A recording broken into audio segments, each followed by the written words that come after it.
everybody! This is Splash of Gas with Dave Weichert, a NASCAR and racing podcast. After several days of postponement due to weather that would hit the Carolinas, the Clash would get underway this past Wednesday, and they would be slipping and sliding around for sure at the Madhouse. More on that shortly. With the conclusion of the Super Bowl this past weekend, that means we are officially in Daytona 500 week. The winter might still be cold and feel long, but drivers will dust it all off later this week. Trucks, ARCA, O'Reilly Auto Parts Series, and Cup Series for the Great American Race, the Daytona 500. So much action to cover. We have 2 episodes this week. On this one, breakdown of the Clash, yellow flag, green flag, full preseason breakdown of the O'Reilly Auto Parts Series, paint scheme of the week, discussions with Dave, plus full interview with Jesse Love. Predictions and drivers to look out for at Daytona, and so much more on this episode of Splash of Gas. As always, we're sponsored by Magical Travel with Dave, aka Disney Dave Weichert, my father. He will be able to help you with all your Disney and Universal vacation needs. He can be reached at DisneyDaveW@Verizon.net. Please make sure you follow all the Splash of Gas social medias for midweek and on-track updates. Instagram, Facebook, and YouTube are all Splash of Gas with Dave Weichert. Just mentioned all the winter weather and snow that was going through the Carolinas last week, which then pushed the Clash to this past Wednesday. Definitely crazy. Very happy that NASCAR and everyone at Bowman Gray was able to get the Clash in. Ricky Stenhouse Jr. and Todd Gilliland, Cup drivers, even went over to the Madhouse to help the crews shovel away snow. Qualifying sessions would be early Wednesday afternoon, then the last chance qualifier, then the Clash. The 75-lap last chance qualifier would get off shortly after 6 p.m.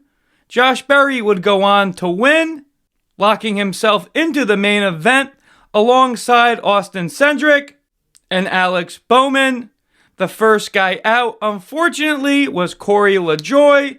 Was a fantastic side-by-side battle between him and Cindric, battling for the last transfer spot in the main event.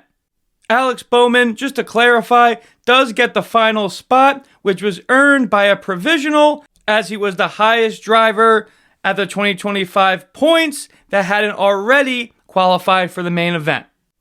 Finally, after all the snow had been removed, there would be main event Cup Series racing at the Madhouse for the Clash. Pole winner Kyle Larson alongside William Byron would start up front, followed by Joe Gibbs' teammates of Chase Briscoe and Ty Gibbs on the second row. Once the race went green, Kyle Larson would get the jump and lead.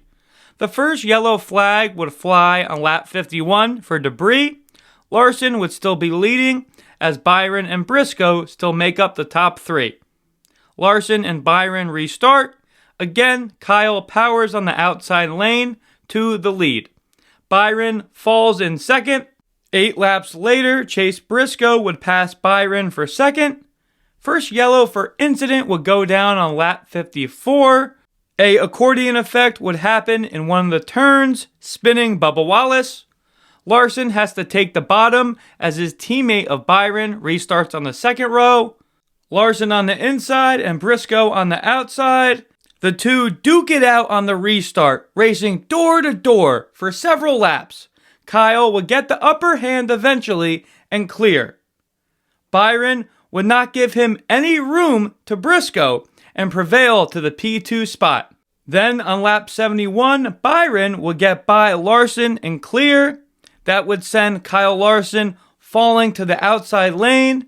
Byron leads as Briscoe and Gibbs follow. 6 laps later, another yellow for a spinning Austin Cindric. Byron and Briscoe restart. Byron leads. Big mover at this point would be Carson Hocevar, who rocketed up all the way to 4th. Laps later, Briscoe would get under Byron for the lead. Byron falls a number of spots as Ty Gibbs to 2nd with Carson Hocevar in 3rd.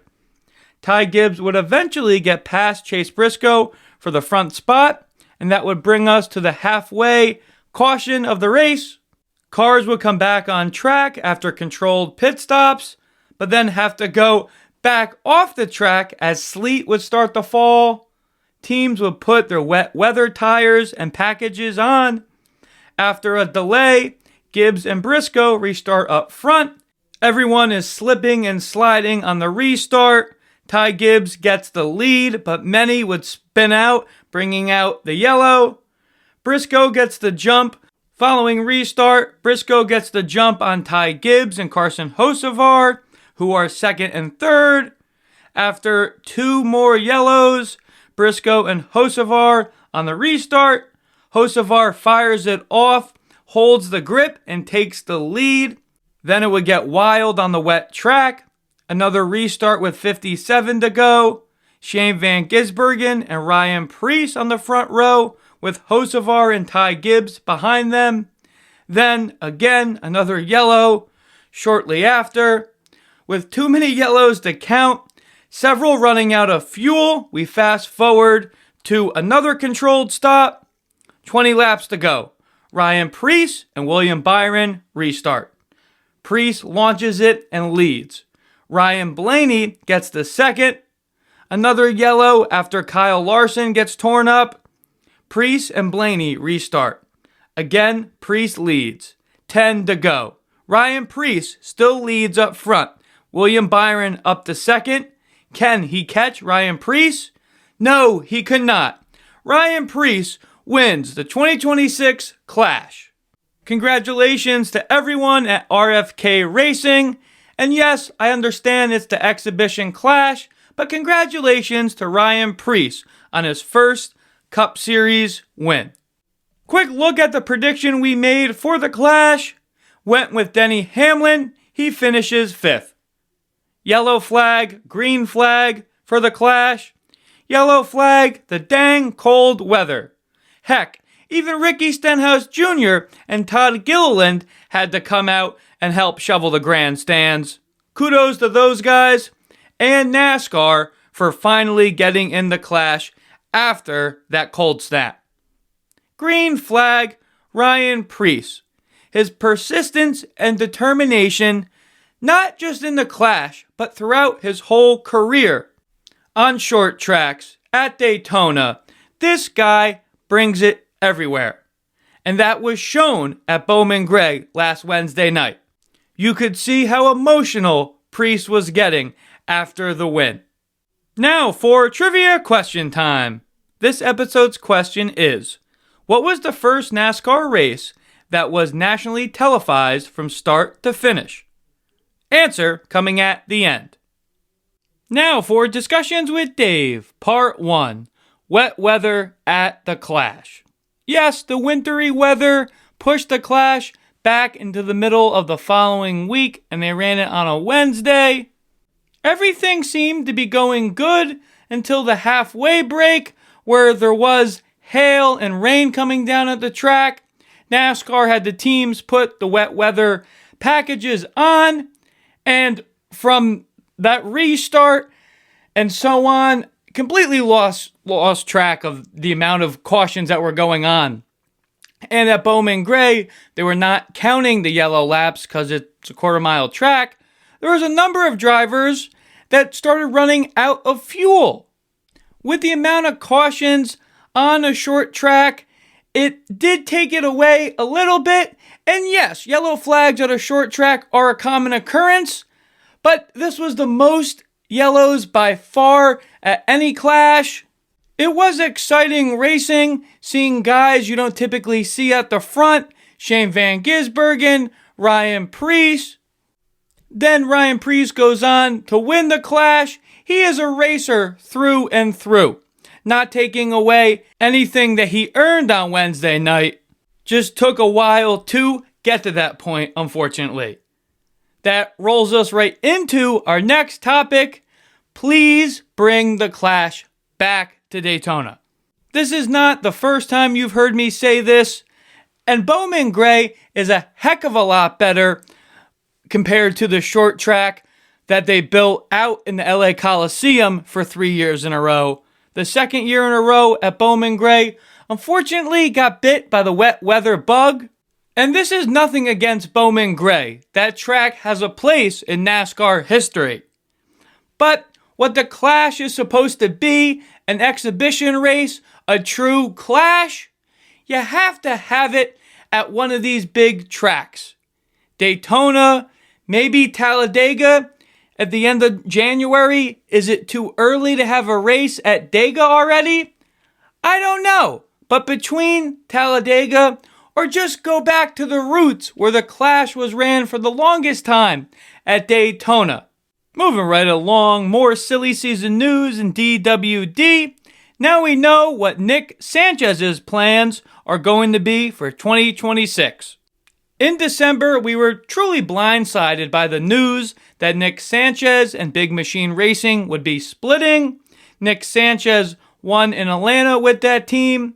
Was announced this past week that Sanchez will compete full-time in the O'Reilly Auto Parts Series for AM Racing. AM Racing said in a statement, AM Racing is excited to announce the signing of rising phenom Nick Sanchez as the driver of the team's number 25 Ford Mustang Dark Horse in the NASCAR O'Reilly Auto Parts Series. Have been paying attention to Nick's free agent move after being let go from AM Racing, been making predictions and thinking of where he could go. For the available seats left, not a bad move for Sanchez. AM Racing made strides last year with Harrison Burton driving that car. Now what can Nick Sanchez do behind the 25 in 2026? More news on the AM Racing side of things was announced that Daniel Dye will compete part-time for the team next season. We know that the young Dye will be driving full-time in one of the Colleague Ram truck seats. He just wrapped up his rookie Xfinity season with them. Dye will sure have plenty of seat time this upcoming season. What can he do with it? And now for a pre-season preview of the NASCAR O'Reilly Auto Parts Series. We start off with the 0-0 of Sheldon Creed, driving for Haas Factory Team. From 2025 to 2026, the team shifts from Ford to Chevy. Number 0, SS Greenlight Racing, a mix of Garrett Smithley, Alex LeBay, and full-time Cup Series driver Cole Custer will be driving that one. Carson Kvapil will be back full-time in the Junior Motorsports number 1. Driving the 0-2 for Young's Motorsports full-time is Ryan Ellis. Ellis just wrapped up a full-time season in the Xfinity with DGM. Number 2, Richard Childress, the reigning series champ, Jesse Love. We saw Love start last season with a bang in Victory Lane in Daytona. Can he do it again? A new team in the series is Hettinger Racing, driving Fords. Luke Fenhouse will drive their number 5 entry. The 0-7 for SS Greenlight, a Chevy, Josh Bilicki. Various other drivers will fill the remaining spots in that car. Number 7, Chevy for Junior Motorsports, 2024 Xfinity Series champ, and veteran of the sport, Justin Allgaier. Sammy Smith is returning to the Junior Motorsports number 8 Chevy. A driver we've had on the show multiple times will be going full-time in 2026, and that's none other than Dirt Phenom Corey Day. Truly excited to see what Corey can do in a full season. William Sawalich is back in the 18 of Joe Gibbs Racing. Brett Cruz will drive the 19 full-time, but after COTA, after he turns 18, Gio Ruggiero will drive that car in Daytona and in Atlanta. Another Joe Gibbs Racing Toyota is Brandon Jones, who returns to that team. Austin Hill coming back to the 21 for Richard Childress Racing. We know what Austin can do on these super speedways in this series is lights out. Saw his frustration get the best of him last year in Indianapolis when he right-hooked Eric Amarola. Can Austin learn from that? Sam Hunt Racing, number 24 at Toyota, Harrison Burton. He makes the jump from AM Racing to Sam Hunt Racing. We were just talking about the last guy on Discussions with Dave. Was just announced Nick Sanchez will drive full-time for the 25 of AM Racing. Sam Hunt, 26. Dean Thompson returns to that one. Stood out in Rockingham. What can he do in the 26? 27 Chevy for Jordan Anderson Racing will be none other than Jeb Burton. Talked to Jeb earlier this year. 28 Chevy entry of RSS Racing, Kyle Sieg. A new team, the number 30 for Barrett Cope Racing. Carson Ware will pilot that car in Daytona. Balthazar Leguizamon will drive a bunch of other races in that car. Blaine Perkins is back full-time for the 31 of Jordan Anderson Racing. When Raja Karuth isn't driving the 88 for Junior Motorsports, he will be driving the 32 for Jordan Anderson Racing. Ross Chastain and Jordan Anderson himself will make up the remaining starts in that car. The number 35 for Joey Gase Motorsports will start the season off with Natalie Decker behind the wheel. She's planned to drive at Daytona, then again in Pocono. We'll see what drivers make up the remaining of that schedule. Longtime veteran of the sport, Ryan Sieg will be back behind his 39 Chevy for RSS Racing. The second Haas Factory Chevy will be driven by Sam Mayer. Mayer was suspended for the last race of the season. Sure, he's roaring to get back in that seat. Young's Motorsports Chevy, Carson Hocevar will drive that car for a number of starts. Brennan Poole is back full-time in the number 44 for Alpha Prime Racing. Alpha Prime Racing 45 entry will be driven by LeVar Scott, who is a standout on the ARCA series for a number of seasons, and a New Jersey native. The number 45 Big Machine Racing was driven by Nick Sanchez last season, but for 2026, it will be driven by Dr. Patrick Staropoli. Yes, Staropoli is a board-certified eye surgeon. A guy who has won at Daytona in the past on the Xfinity Series side, longtime racer Jeremy Clements in the 51 for Jeremy Clements Racing. Another Joey Gase Motorsports entry, the 53, will start off the season with David Starr behind the wheel. Joey Gase will pilot that for a number of races. Then Austin J. Hill will drive that entry on the road course schedule of the season. Joe Gibbs, 54, a guy we saw rattle off a win at the end of the season. Taylor Gray. Another new team, Pedersen Racing, will drive a Chevy. Their 87 entry will be driven full-time by Austin Green. We were talking about the number 88 Junior Motorsports Chevy. Raja Karu will drive most of the races for that one, but the remainder will be made up by William Byron, Kyle Larson, Alex Bowman, and Chase Elliott. 91 of DGM Racing will be driven by Mason Maggio. He will start in that car in Daytona.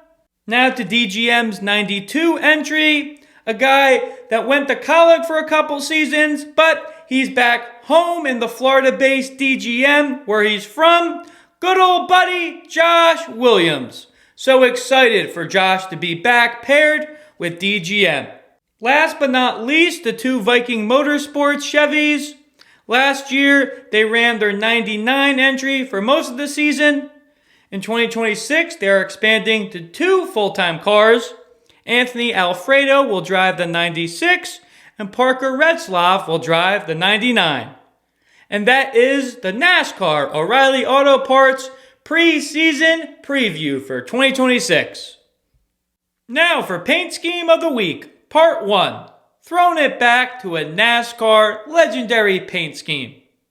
STP became one of Richard Petty's first major sponsor starting in 1972.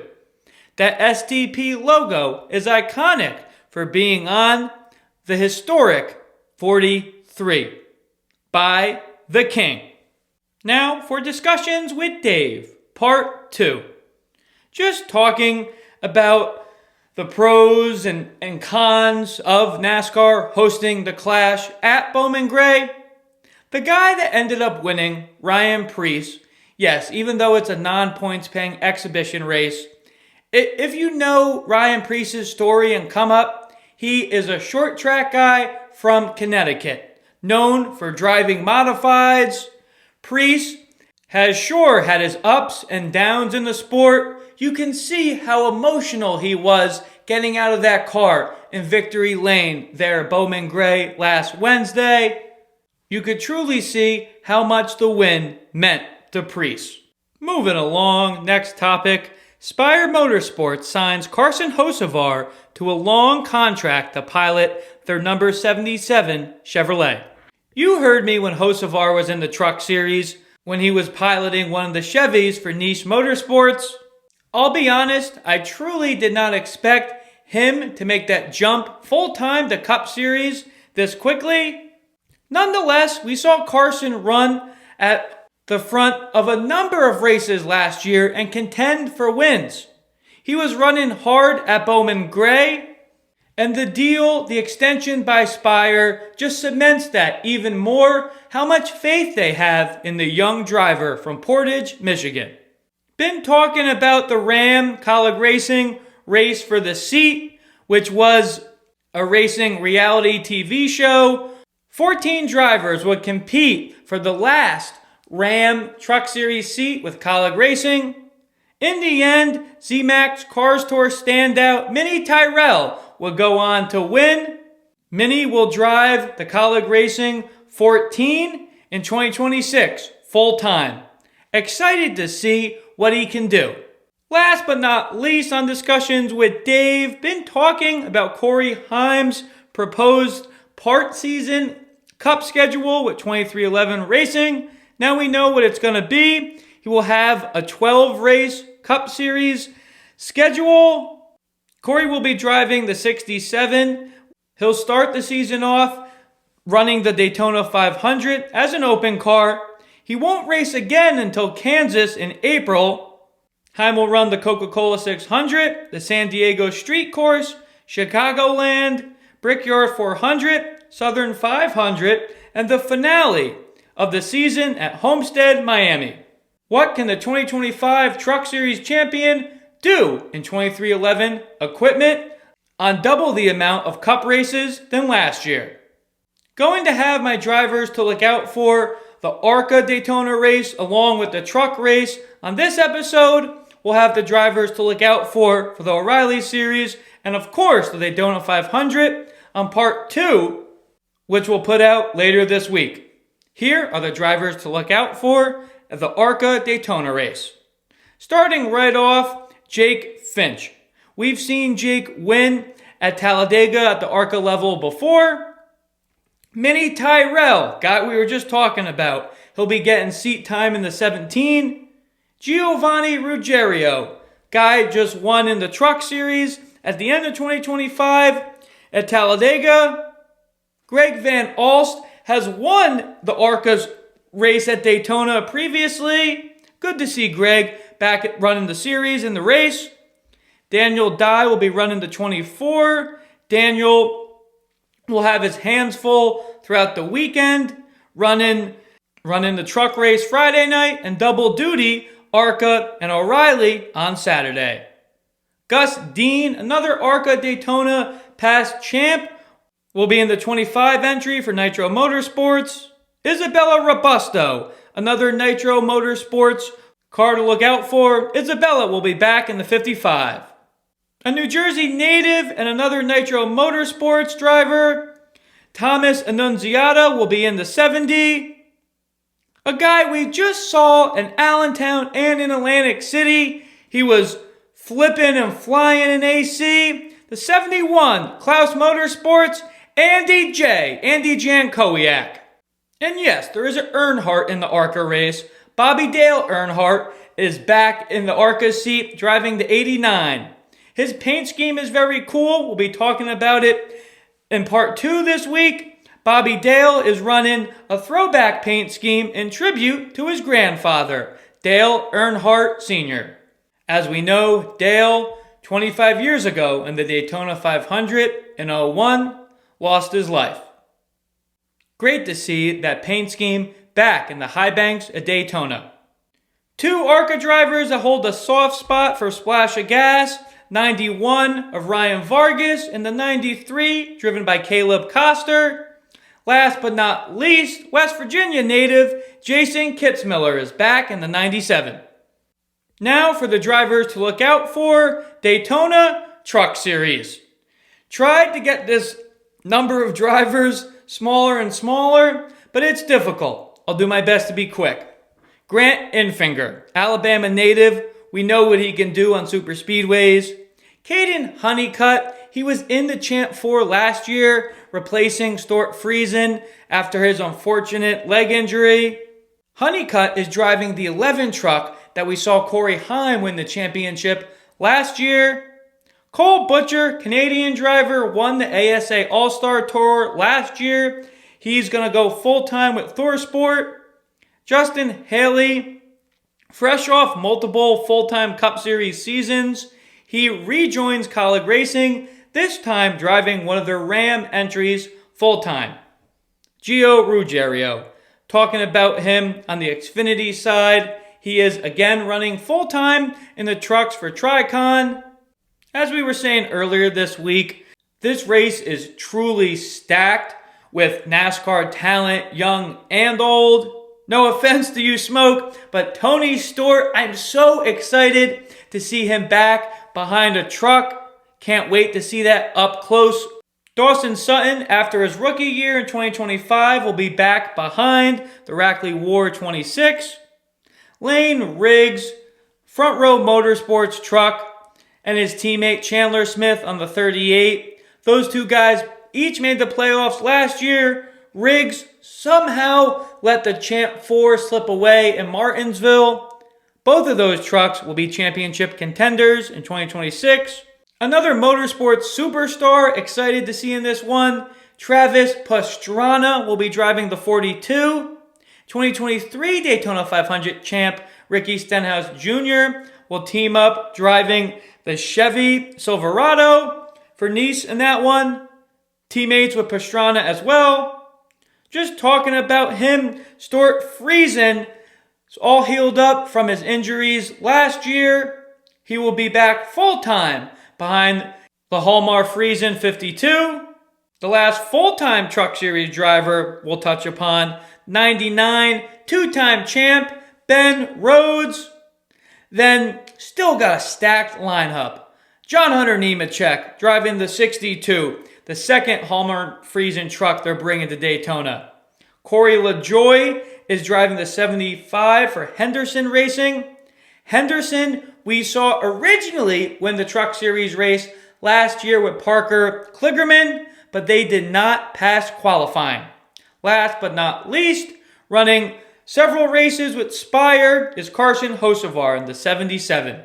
And those are the Truck Series drivers to look out for in Daytona. Now for our exclusive Splash of Gas interview with 2025 reigning Xfinity Series champion, Jesse Love. Here's what Jesse had to say. Next guest we bring back on the Splash of Gas is getting ready to defend his championship and now the O'Reilly Auto Parts Series 2025 Series champ, Jesse Love. Welcome back to the show, Jesse.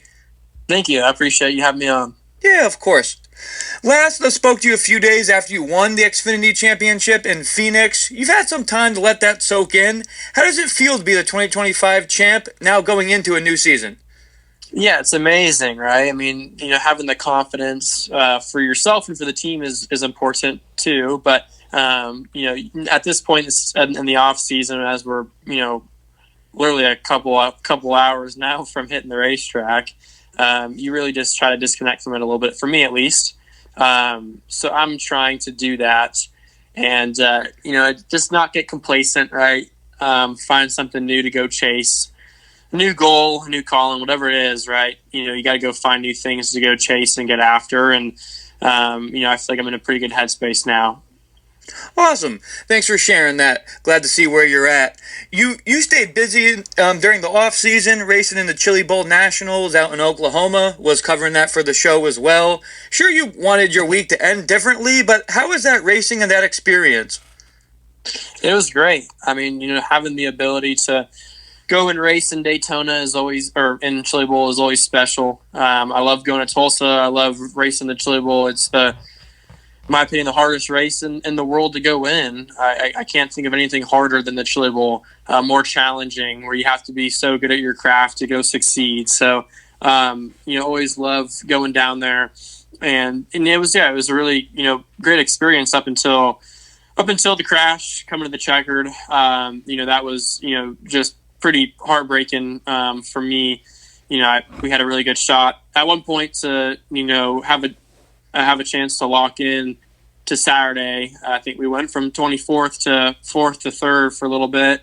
And yeah, I made some mistakes towards the end of the race, and that costed me a chance to go for a driller on Saturday. So it's something that, I'm still not fully over yet, but I'm going to, try to do my best to continue to go back there, year after year, and see if what we can do next year. Awesome. That's great that you still have a drive even after that scary crash to want to go back there. Glad you were all right.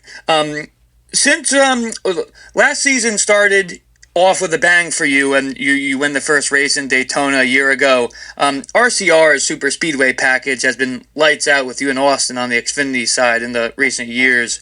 How are you approaching the first race of the season this year? Yeah, pretty similar to how I've approached it the last few years, right? I know my style on the speedways. I know for the most part what works and what doesn't, and just to go execute the little things right and take care of my equipment and be there at the end, and then make high percentage moves, right? Don't make dumb moves or dumb decisions and take ourselves out of it. Don't make mistakes on pit road, and yeah, when the pressure's on at the end, where you have to make the absolute right chess piece move to be the guy to make that happen, and then block like hell coming to the white. So that's kind of what my typical mindset is going into these races. Got it. No, appreciate understanding that and seeing where your mind is. You said you've been feeling pretty consistent on those tracks about the last 3 years. I mean, since you started racing on the bigger tracks, ARCA, then most recently in Xfinity, what have you learned as a driver, with the aero and drafting that's helped you get up front to these tracks? Yeah, there's a ton, and I've also been super lucky to have just like really good people involved, teaching me. One of those people being my teammate in Austin Hill, who is, one of the best speedway. I don't know if there's anybody better ever in the history of the Xfinity O'Reilly series, as Austin is at the speedways. So yeah, I've had a great teacher in him. I've got a great spotter communication with my spotter, Brandon Benesh, and all those things naturally make you better. And then it's on the driver to, go rewatch races and, see mistakes that you make in the draft, right? And see what moves work and what moves don't. And then you kind of, repetition wise, get those in your head throughout the season to, make the right moves and make as little of those wrong moves as you can. And if you do make those moves that don't work out, that you got to learn from them and figure out why didn't it work, and at least make a learning lesson out of it. And you kind of have to do it on the fly, like while you're in the seat, because that situation could come up again later on in the race, and you want to make sure you're making high percentage moves by the end of it, because I know every race is different, but typically the last 5 laps is when all the pressure gets kind of cranked up, and you're almost getting pushed to making bad decisions. And sometimes the patient ones are the ones that work, and sometimes the aggressive moves are the ones that work. It just totally depends on 1,000 different variables that take place throughout the race. Things can happen quick for sure. Just as you mentioned, I really do appreciate you touching upon being patient and being not patient if it can pay off, or sometimes it does. Definitely, just like you said, having that Austin in your corner, a wealth of knowledge for that. Get into the qualifying. I mean, we've seen you win the pole in Daytona previously. I mean, and then you won several last year. What makes you so quick in those qualifying sessions? Is there anything that you're looking for specifically, or just a fast piece that RCR brings for you? Yeah, I'd say on the speedways in particular, it's 95%. What the crew brings to the racetrack, and there's a couple small things that the drivers can do inside the car. How they move things inside the car to help with aero, how they place their hands and things like that. So now with the new rules that NASCAR put out, you can't do that. I remember Noah Gragson got disallowed time-wise yesterday for blocking air from coming in the car. So again, that's not really a factor anymore. The biggest thing is, how you launch off pit road and get up to speed, understanding how close is optimal to the wall on your get up to speed lap, and then obviously turning down the hill at the right time. But all pretty elementary things for a race car driver to do. But yeah, I've just been lucky to have a phenomenal piece at RCR to go get those speedway poles and those Atlanta poles and things like that. And then obviously it's different, goes on the pole at Texas or Iowa, that is a lot more technical of a thing that is unlike the speedway stuff. Got it. Thanks for touching upon that, going over all those details. When we last spoke before the second Talladega race last year, you mentioned the success of your buddy Connor Zilic had been motivating you last year. Connor, as we know, makes the jump in the Cup Series. How are you going to plan to stay motivated throughout 2026? Yeah, it's a good question, right? And the motivation, changes based on, different factors, in your life, right? But, for me, it's just about becoming the best that I can be. And, I don't plan on being in the O'Reilly Auto Parts Series next year. I plan on moving to the Cup Series. That is my goal and aspiration and expectation of myself. And whatever I have to do to put myself in the best possible, Cup Series situation is what I'm going to do. So yeah, that's my big motivation leading into this year is to, secure the best possible Cup Series seat that I can. Got it. Yeah. You want to get up there racing against Connor in the Cup Series. I really appreciate that insight. This will be your third full-time season with RCR. What's it like to continue to work with everyone over there? Yeah, it's great. We've been able to keep the team mostly the same going into this year, so that's always super great for the team to have that consistency. So yeah, that's great for the whole organization. The only thing that's changed for us is our truck driver going in this year. We had Pop Top retire last year, so we got a new kid in Clay coming on board who's been great to work with so far. Awesome.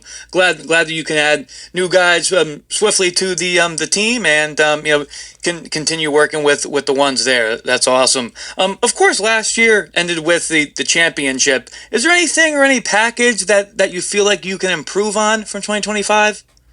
Yeah, absolutely. There's always things that you can improve on throughout the off season and throughout the season. And honestly, you don't really have a choice because if you don't, then everybody else will. So, we're constantly looking to improve on all aspects of our program.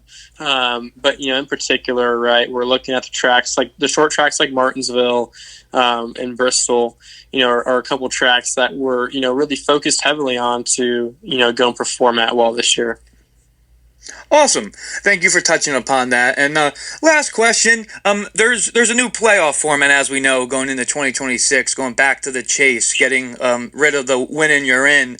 Any thoughts? And do you think that'll affect any of the racing out there? No, I don't think it changes the way that the drivers and teams go about it. Again, there's still a regular season. There's still a postseason. Every point still matters, the whole 9 yards. So really nothing changes in that sense.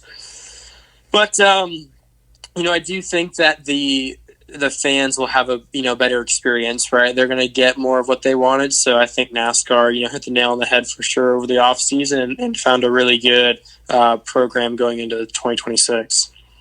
Totally agree with that. As a fan myself, I think it's going to be a great for all three series. So really appreciate your time, Jesse. Going to be heading to the track shortly, so hope to see you there this weekend, and best of luck on Saturday. All right. Thank you. Have a good one. Yep, you too. Thanks, Jesse. Great time talking to Jesse Love there. Was impressed on how determined Jesse sounds on making the next step to the Cup Series for 2027. That does bring us to the end of this episode. The second episode of this week will have all of our predictions for Daytona. As always, we're sponsored by Magical Travel with Dave, aka Disney Dave Weichert, my father. He will be able to help you with all your Disney and Universal vacation needs. He can be reached at disneydavew@verizon.net. Please make sure you follow all the Splash of Gas social medias. We're talking to Jesse. We will be on site throughout the weekend, keeping you updated. Instagram, Facebook, and YouTube are all Splash of Gas with Dave Weichert. Hope to see you out in Daytona, and stay tuned. Splash of Gas out.